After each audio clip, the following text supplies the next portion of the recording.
Haryana public service commission का HCS 2021 का exam 12 सितंबर 2021 को हुआ था। हम लोग जनरल स्टडी पेपर फर्स्ट का सीरीज ए देख रहे हैं।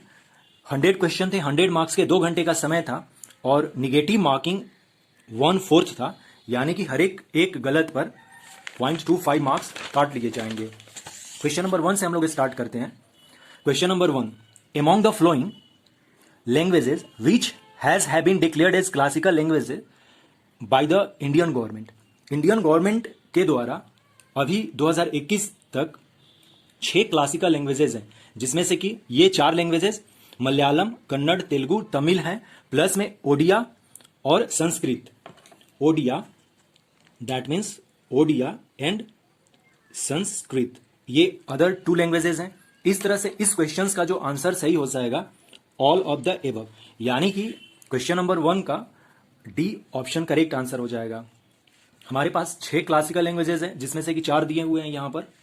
Question number 2, which among the following is known as विरोधी कवि और द रेबल पोएट। निम्न में से किसे विरोधी कवि जाना जाता है? तो यह काजी नजरुल इस्लाम हो जाएंगे।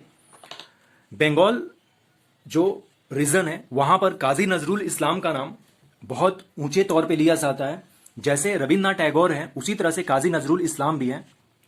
इस क्वेश्चन का सही आंसर काजी नजरुल इस्लाम हो जाएगा। वेस्ट बंगाल में इनका जन्म हुआ था।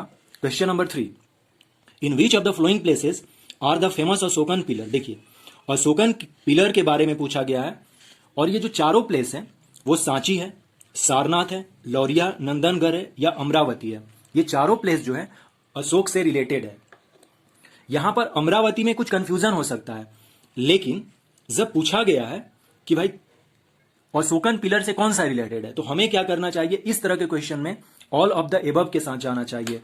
इसलिए मैं इस क्वेश्चन के साथ ऑल ऑफ द एबव के साथ जाता और ये इसका सही आंसर होगा।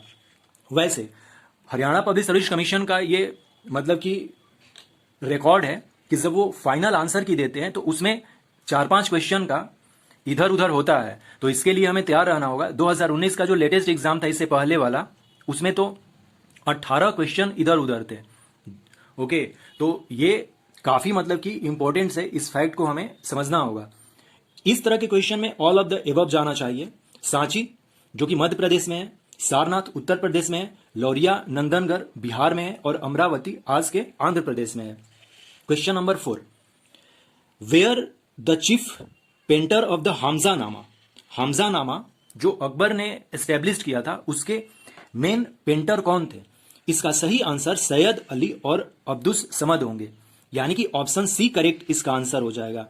वैसे इसका आंसर दशावंत एंड बसावंत भी हो सकता है, लेकिन सही आंसर में ऑप्शन सी करेक्ट आंसर होगा। वैसे हरियाणा पब्लिक सर्विस कमीशन का जो फाइनल आंसर की है उसका वेट करना चाहिए कि ये क्या दे रहा है, सी दे रहा या बी दे रहा या बोथ कंसीडर किया जा रहा है इसके आंसर में।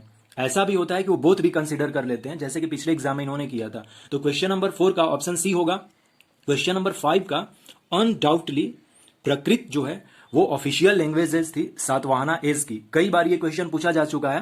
क्वेश्चन नंबर 5 में ये कह रहा है कि सातवाहन काल में किस भाषा को राजभाषा के रूप में प्रयोग किया जाता था? सो प्राकृत, ऑप्शन बी करेक्ट आंसर होगा क्वेश्चन नंबर 5 का answer. Now question number 6, which among the following is not पूछा जा रहा, नॉट प्रोटो हरप्पन कल्चर। सो इसका ऑप्शन डी करेक्ट आंसर होगा जोव कल्चर। जोव कल्चर जो था यह हरप्पन से नहीं रिलेटेड था, जबकि अमीर कल्चर, कोट दीजी और सोथी कल्चर ये तीनों जो थे रिलेटेड थे हरप्पन से, और जोव जो कल्चर है यह नहीं था। सो ऑप्शन डी करेक्ट आंसर हो जाएगा क्वेश्चन नंबर 6 का। क्वेश्चन नंबर 7 का इसका सही आंसर जो होगा जॉन सरमन होगा। 1717 में फरूख सियार ने, यह एक कंपनी का एम्बेसी आया हुआ था जिसका हेड कर रहा था जॉन सरमन। ओके, टॉम्स रो और रॉबर्ट क्लाइव तो होगा नहीं। टॉम्स रो तो जहांगीर के समय में आया था। रॉबर्ट क्लाइव जो था 1757 का जो लड़ाई था बैटल ऑफ प्लासी, उसमें पार्टिसिपेशन किया था, और फरूख सियार जो है 1719 तक था। तो ये दोनों तो बिल्कुल नहीं होंगे, इसमें कंफ्यूजन था जेराल्ड ओनिजियर और जॉन सरमन में। तो इसका सही आंसर जो है जॉन सरमन होगा, और जेराल्ड ओजनियर जो है यह एक कैप्टन था। क्वेश्चन नंबर 8, इसका सही आंसर हो जाएगा ऑप्शन बी, इनकरेक्टली पूछा गया है। देखिए इनकरेक्टली पेयर्ड, सो संथाल रिबेलियन बिरसा मुंडा 1899 नहीं होगा। संथाल रिबेलियन 1855 और 1856 के बीच में लड़ा गया था, जबकि बिरसा मुंडा का जो द उलुगलन था, द उलुगलन बिरसा मुंडा का जो मूवमेंट था उसे द उलुगुलान कहते हैं। और यह जो है 1899 और 1900 के बीच में लड़ा गया था, जिसमें कि 3 फरवरी 1900 को बिरसा मुंडा को गिरफ्तार कर लिया जाता है और फिर 9 जून 1900 को बिरसा मुंडा की डेथ हो जाती है जेल में ही। और बिरसा मुंडा की जो जन्म थी वो 15 नवंबर 1875 थी, इसीलिए हर एक साल 15 नवंबर को झारखंड डे मनाया जाता है और इसी दिन बिहार से झारखंड अलग हुआ था 15 नवंबर को ही। सो ये सारा ये कॉन्सेप्ट है बिरसा मुंडा से रिलेटेड। इसमें क्वेश्चन में पूछा गया था कि विच of the following is incorrectly paired. So Santhal rebellion जो है यह बिरसा मुंडा से रिलेटेड नहीं है। संथाल रिबेलियन जो है सिद्धू और कान्हू ब्रदर से रिलेटेड है, जो कि 1855 में हुआ था, इसलिए इसका answer option B correct answer होगा। 1 मिनट। और जो भी है वो सही मैच है। रामोसी अपराइजिंग चित्तूर सिंह 1822, राम रंगपुर अपराइजिंग दिरजिना रेन 1783 में हुआ था। दिरजी नारायण है। और कोल विद्रोह बुद्धा भगत 1831, ये सब सही है। क्वेश्चन नंबर 9 देखते हैं। अहरार मूवमेंट के बारे में पूछा गया है। यह थोड़ा सा डिफिकल्ट था, लेकिन अहरार जो मूवमेंट है बीपीएससी में अभी जस्ट आया हुआ था कुछ दिन पहले एग्जाम जब हुआ था, तो इसमें ये लोग अलीगढ़ मूवमेंट को सपोर्ट नहीं करते थे। तो 4 जो है स्टेटमेंट रॉन्ग है। तो जैसे ही 4 स्टेटमेंट को हमने कट किया तो ऑप्शन ए में भी 4 है, ऑप्शन सी में भी 4 है, ऑप्शन डी में भी 4 है। तो इसलिए इसका सही answer option B correct answer हो जाएगा। क्वेश्चन नंबर 9 का ऑप्शन बी करेक्ट आंसर होगा। Question number 10, arrange the chronological order of the Sufi संत। सूफी संत का क्रोनोलॉजिकल ऑर्डर करना था, ये मेरा गलत हो गया है। इसमें बाबा फरीद का जो जन्म है यानी कि बर्थ मैंने ये लिखा है 1173 और निजामुद्दीन औलिया का जो जन्म है ये 1238 है, इसलिए इसका सही ऑप्शन बी करेक्ट आंसर होगा। शेख मोइनुद्दीन सिजी सबसे पहले आएंगे, उसके बाद बाबा फरीद आएंगे, फिर निजामुद्दीन औलिया आएंगे और नसीरुद्दीन चिरागे दिल्ली, ये तो बहुत बाद में आए थे Chirag e Delhi. So option B correct answer हो जाएगा क्वेश्चन नंबर 10 का। क्रोनोलॉजिकली इसे हमें लिखना था। Now question number 11, who assassinated Stevens the district magistrate of Tippera, जिसे आज हम लोग त्रिपुरा कहते हैं। 1931 में संती एंड सुनीति चौधरी ने स्टीवेंस को मारा था, यानी कि इसे गोली मारा था। इसका सही ऑप्शन जो है वो ऑप्शन सी करेक्ट आंसर हो जाएगा। और same question West Bengal public service commission का जो WBCS हुआ था उसमें भी ये क्वेश्चन पूछा गया था, जस्ट अगस्त में ये एग्जाम हुआ था इसका। सो क्वेश्चन नंबर 11 का ऑप्शन सी करेक्ट आंसर हो जाएगा। Question number 12, which dynasty ruled in the region of modern Haryana at the time of Ghaznavid invasion. जो गजनवी आक्रमण थे उस समय आधुनिक हरियाणा के क्षेत्र में किस वंश का राज था? तो तोमर राजपूतों का उस समय राज था। तोमर जो शासक था हरियाणा और दिल्ली में, यह 8th to 12th सेंचुरी के मध्य में रहा था। सो ऑप्शन ए करेक्ट आंसर हो जाएगा। क्वेश्चन नंबर 13, भक्ति संत नामदेव के बारे में पूछा गया है। भक्ति संत नामदेव के बारे में पूछा गया है, तो ये गुजरात से नहीं होंगे, ये महाराष्ट्र से हैं। तो स्टेटमेंट 2 रॉन्ग है, इसलिए जिस ऑप्शन में स्टेटमेंट 2 है उसे आप एलिमिनेट कर दें। ये सॉल्व करने का तरीका होता है स्टेटमेंट बेस्ड क्वेश्चन को। इस तरह से हमारे पास ऑप्शन सी बचा। इसका क्वेश्चन नंबर 13 का ऑप्शन सी हो जाएगा कि भक्ति संत नामदेव के बारे में कौन से कथन सत्य हैं? तो वे पंढरपुर के विठल को पूजते थे, वे दर्जी के पुत्र थे, उन्होंने कई अभंग लिखे। So option C correct answer. वे गुजरात से नहीं थे, वे महाराष्ट्र से थे। नाउ क्वेश्चन नंबर 14, इसमें हमें नॉर्थ टू साउथ अरेंज करना था। थोड़ा सा नाम से ही देखिए इसमें क्या है, मैंने भी यही किया। पक्कम, पक्कम वडक्कम, कम कम यानी कि संस्कृत वाला जो टच आता है ना तमिल में, वो तमिल भाषा में आता है मेनली। तो हम लोग इसको इस तरह से कंसीडर कर सकते थे कि जो अटीराम पक्कम जो है यह तमिलनाडु से रिलेटेड हो सकता है। भीमबेटका तो सब लोग जानते हैं, internationally recognised world heritage site है यूनेस्को का, मध्य प्रदेश में है। पिकलीहल यह कर्नाटका में है, और बुर्ज होम जो है यह नॉर्थ इंडिया में ऊपर में है। इसलिए इसका सही सीक्वेंस जो हो जाएगा नॉर्थ टू साउथ, हमें इसका जो है नॉर्थ टू साउथ आना था। तो सही ऑप्शन इसका हो जाएगा एस, फिर भीमबेटका क्यू, फिर आर पिकलीहल यानी कि कर्नाटका में, और फिर अटीराम पक्कम।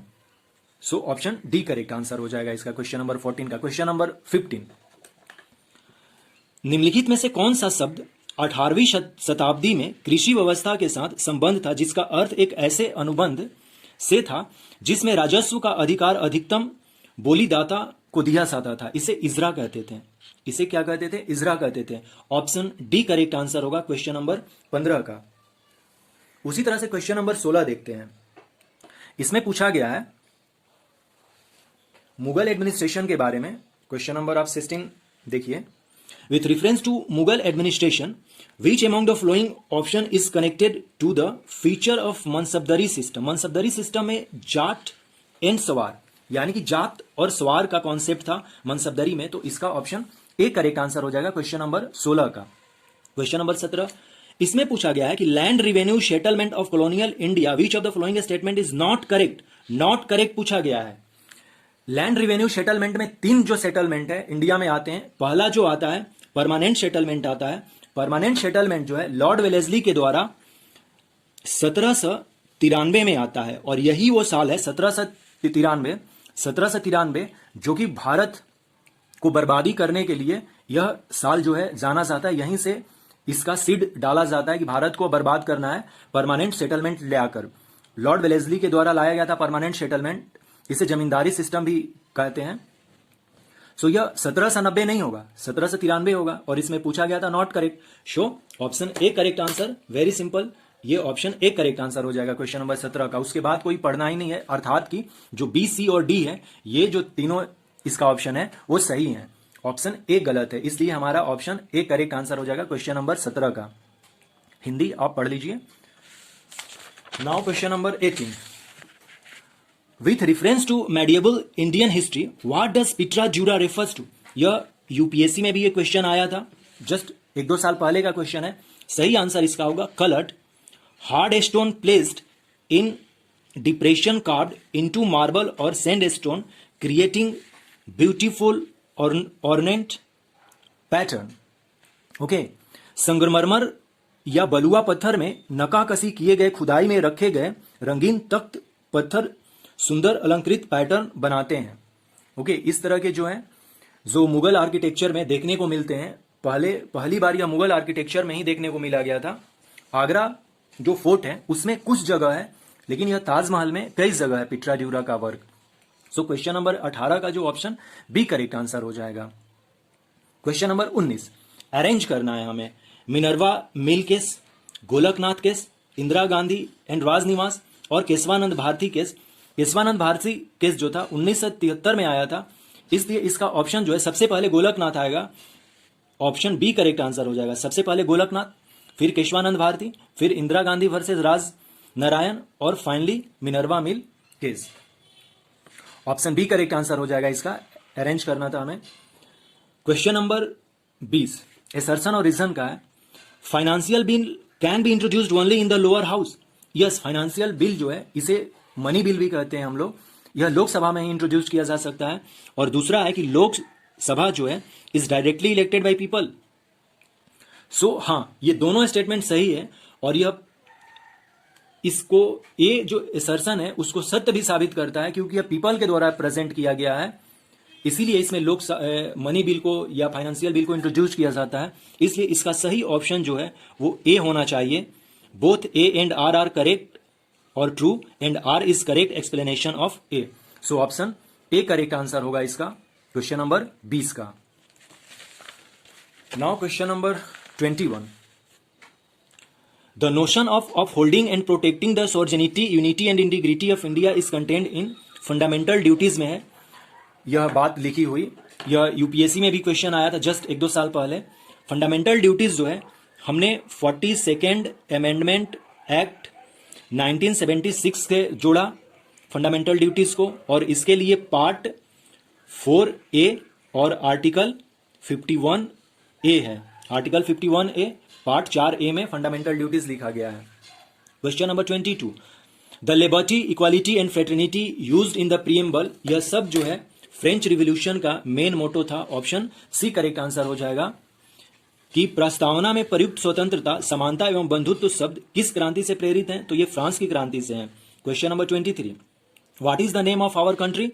सो आर्टिकल 1 जो है, आर्टिकल 1 में साफ लिखा हुआ है, आर्टिकल 1 जो है वो कहता है कि India that is Bharat. So option C correct answer हो जाएगा। Question number 24, in which part of constitution of India is mention the promotion of internal peace and security show DPSP, directive principle of state policy. Directive principle of state policy जो है ये part 4 में है, और article इसके लिए 36 से 51 तक लिखे गए हैं, और इसी में इंटरनेशनल पीस एंड सिक्योरिटी के बारे में लिखा गया है।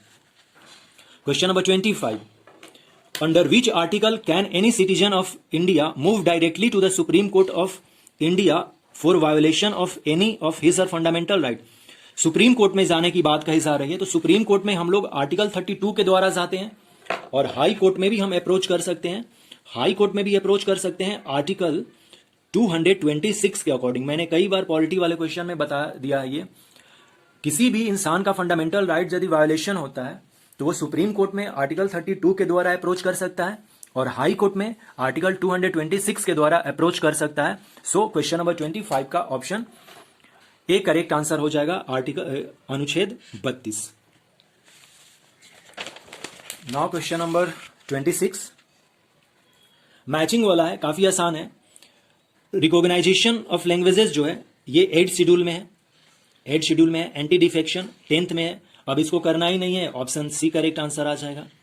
स्टेट एंड यूनियन टेरिटरी की जो बात करता है यह फर्स्ट शेड्यूल ही ये बात करता है, और एलोकेशन ऑफ राज्यसभा सीट जो है यह 4th शेड्यूल करता है, और schedule area and tribals schedule tribe जो है यह 5th एंड 6th शेड्यूल कहा जाता है। तो 5th शेड्यूल दिया हुआ है तो ई हो जाएगा इसका, यानी कि ई का 3 हो जाएगा। Schedule areas and schedule tribes जो है 2 शेड्यूल में कहे गए हैं, शेड्यूल 5th और 6th दोनों में कहे गए हुए हैं। 5th में ऑल इंडिया के बारे में कहा गया है, एक्सेप्ट जो बांग्लादेश से 4 स्टेट जो है बॉर्डर करते हैं, जिसमें कि आसाम, मेघालय, त्रिपुरा और मिजोरम है। शेड्यूल 6 में लिखी गई हैं बातें। शेड्यूल 6 में 4 स्टेट के बारे में कहा गया है, असम, मेघालय, त्रिपुरा और मिजोरम के बारे में कहा गया है। इस तरह से इसका सही ऑप्शन सी करेक्ट आंसर हो जाएगा। क्वेश्चन नंबर 26, सबसे पहले नागालैंड आया था 1962 में, हरियाणा 1 नवंबर 1966 को आया था, सिक्किम उसके बाद आया था 1975 में, अरुणाचल प्रदेश 1986 में आया था। इसलिए ऑप्शन बी करेक्ट आंसर हो जाएगा। इसमें भी फुल स्टेट हुड के बारे में पूछा गया है। क्या पूछा गया है इसमें? फुल, ये यानी कि फुल फ्लेज जो है स्टेट हुड कब मिला था, इनको क्रोनोलॉजिकली इसे लिखना था। तो ऑप्शन बी करेक्ट आंसर हो जाएगा इसका, नागालैंड, हरियाणा, सिक्किम और अरुणाचल प्रदेश। क्वेश्चन नंबर 28 अब देखते हैं हम लोग। देखिए हमें इसमें करेक्ट चूज करना है। आर्टिकल 301 में राइट टू प्रॉपर्टी नहीं लिखा गया है। राइट टू प्रॉपर्टी के लिए जो आर्टिकल है वो 300A है। यहां पर साफ लिखा हुआ है ना कि article 300A was inserted in the constitution of India by 44th amendment act. और यही जो 300A जो आर्टिकल है इसी में कहा गया है कि राइट टू प्रॉपर्टी जो है अब फंडामेंटल राइट से हटा दी गई है और यह अब एक लीगल राइट हो गई है। सो ऑप्शन इसका बी करेक्ट आंसर हो जाएगा। जैसे ही हमने 4 को काटा, 4 ऑप्शन यहां भी है, यहां भी है और इसमें भी है, सो बचा अपना option B correct answer. Question number 29, which of the following statement is not correct? Objective resolution of Indian constitution was led by doctor Bhimrao Ambedkar. नहीं, यह गलत है, गलत ही इसमें हमें निकालना था। ऑब्जेक्टिव रिजोल्यूशन जो था यह जवाहरलाल नेहरू के द्वारा लाया गया था। यह लाया गया था 13 दिसंबर 1946 को कंस्टिट्यूएंट असेंबली में लाया गया था और इसे 22 जनवरी 1947 को अडॉप्ट कर लिया गया था। और यही जो ऑब्जेक्टिव रेजोल्यूशन है, एक मतलब की तरह समझ लीजिए कि टू कॉपी था प्रीएम्बल का, उसी के बेस पर ऑब्जेक्टिव रेजोल्यूशन के अकॉर्डिंग हम लोगों ने अपना प्रीएम्बल तैयार किया है। तो क्वेश्चन नंबर 29 का हम लोगों ने देख लिया, ऑप्शन ए करेक्ट आंसर हो जाएगा, ये ऑप्शन बी करेक्ट आंसर होगा। प्रस्तावना जो उद्देश्य प्रस्तावना था यह डॉक्टर भीमराव अंबेडकर ने रखा था, नहीं, यह गलत है, पंडित जवाहरलाल नेहरू ने रखा था। क्वेश्चन नंबर 30, इस क्वेश्चन को देखना है अपने को। आर्टिकल 21 जो है इंडियन कॉन्स्टिट्यूशन में, यह ड्यू प्रोसेस ऑफ लॉ भी हो सकता है और प्रोसीड्योर एस्टेब्लिश्ड बाय लॉ भी हो सकता है। अब हमें वेट करना चाहिए कि हरियाणा पब्लिक सर्विस कमीशन अपने उत्तर में सही क्या देता है, वो दोनों को कंसीडर करता है या फिर ऑप्शन सी को कंसीडर करता है। सो मेरे according procedures established by law और ड्यू प्रोसेस लॉ दोनों होना चाहिए। मैं दोनों ऑप्शन को सही मानता हूं क्वेश्चन नंबर 30 का। जो नेक्स्ट क्वेश्चन है 30 से आगे हम लोग नेक्स्ट वीडियो में देखते हैं, पार्ट सेकेंड में।